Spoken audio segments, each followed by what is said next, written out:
नमस्कार दोस्तों, horror journey में आपका स्वागत।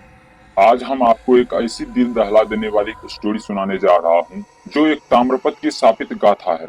अगर आपने पूरी स्टोरी सुन ली, तो आपके रोंगटे खड़े हो जाएंगे। तो चैनल पर नए हैं तो चैनल को सब्सक्राइब जरूर कर ले। सन 1998 एक पुरातात्विकता डॉक्टर वसुंधरा श्रीवास्तव को बिहार के बक्सर जिले के एक गांव धरहरवा से सूचित मिली कि खुदाई के दौरान एक प्राचीन ताम्रपत्र और रहस्यमयी मूर्ति मिली है। ताम्रपत्र पर कुछ अज्ञात लिपि में लिखी थी, जो अब तक किसी विद्वान के समझ में नहीं आया।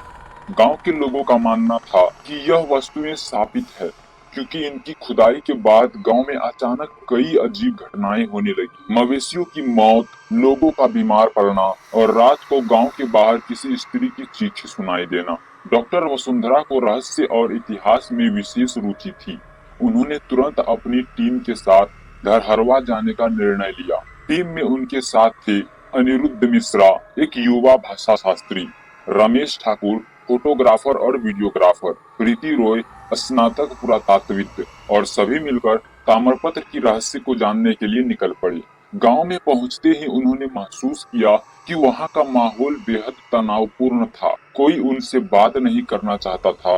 एक बुजुर्ग धर्म काका ने चुपके से उन्हें बताया, बिटिया, उस ताम्रपत्र को छूना भी मत। हमारे पूर्वजों ने उसे दफनाया था ताकि उसका श्राप फिर न जगे। टीम ने गांव के बाहर उस जगह का मुआयना किया जहां खुदाई हुई थी।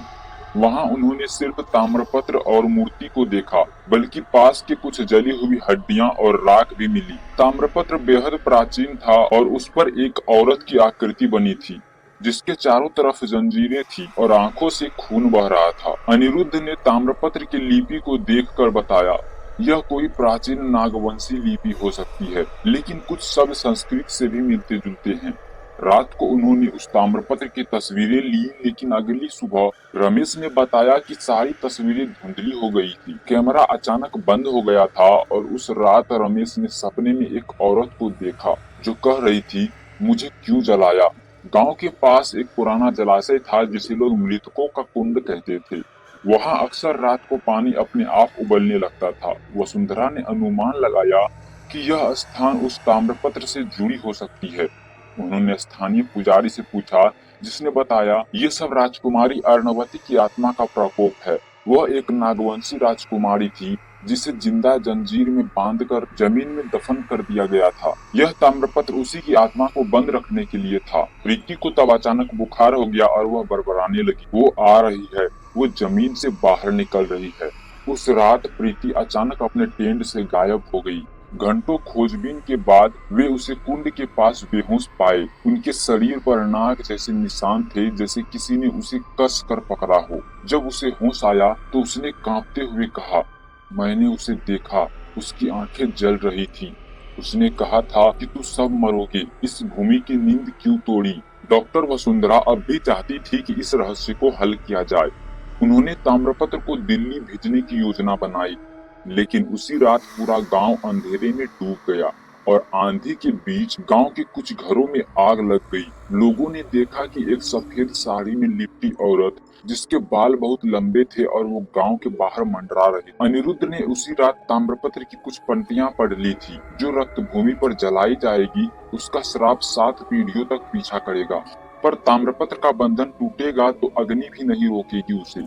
डॉक्टर वसुंधरा को समझ आ गया था कि ताम्रपत्र किसी आत्मा को बांधने का माध्यम है, लेकिन वो तांत्रिक विधि से बना था और उसे हटाना या छेड़ना बेहद खतरनाक हो सकता था।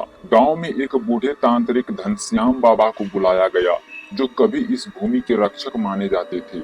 उन्होंने ताम्रपत्र को देखा और देखते ही रह गया। तुम लोगों ने उसे जगा दिया है, अब वो शांति से नहीं रहेगी। उसे फिर से बांधना होगा, लेकिन इस बार किसी जीवित आत्मा की बलि देनी होगी। वसुंधरा की टीम असमंजस में थी। बलि का विचार अस्वीकार्य था, लेकिन गांव वाले अब कुछ भी करने को तैयार थे। अगली रात गांव के प्रधान समेत 4 लोग गायब हो गए। कुंड के पास उसके शव मिले, पूरी तरह से जल चुके थे। अब यह स्पष्ट था कि आत्मा और भी ज्यादा शक्तिशाली और खतरनाक होती जा रही है। रमेश ने हार मान ली और गांव छोड़ने की कोशिश की, लेकिन रास्ते में ही उसकी कार पलट गई।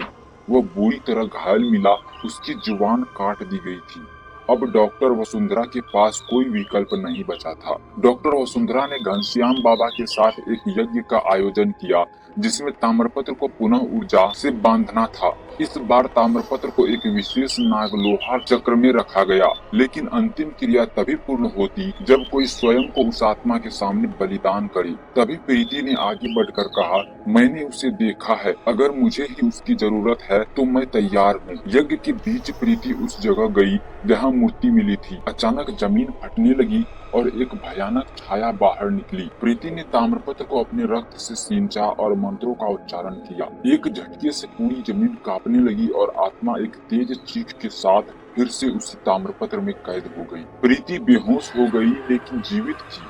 घनश्याम बाबा ने ताम्रपत्र को पुनः उसी स्थान पर एक विशेष मंत्र के साथ दफना दिया और आदेश दिया कि कोई उसे फिर नहीं छुएगा।